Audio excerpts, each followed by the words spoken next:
Dans cette nouvelle vidéo de cette série des exercices sur la partie des dictionnaires, nous allons écrire un programme qui supprime une clé d'un dictionnaire. Alors pour bien comprendre, l'objectif c'est que l'utilisateur doit fournir deux choses, doit fournir la liste ou bien le dictionnaire et après la clé à supprimer. Et ensuite le programme va supprimer par exemple là le C, la clé avec sa valeur de ce dictionnaire et il va vous donner le résultat suivant. Alors avant de vous donner la solution, je vous donne la méthode qu'on va suivre. D'abord on va créer un dictionnaire D avec ces éléments. Ensuite on va demander à l'utilisateur de saisir la clé à supprimer.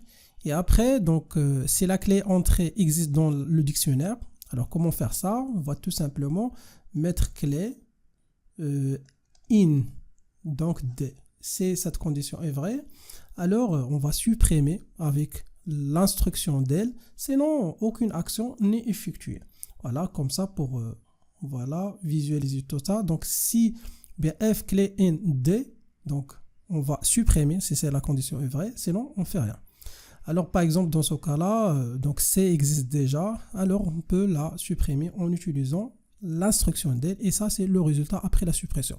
Maintenant je vais passer à PyCharm pour écrire cette méthode. D'abord on demande à l'utilisateur de saisir la clé, alors là input tout simplement, alors entrée. L'étape suivante, on va vérifier la clé, c'est la clé N, dans ce cas-là D. Alors on va faire quoi? On va tout simplement procéder à la suppression. Alors del D, entre deux crochets, on va mettre la clé. Voilà, comme ça.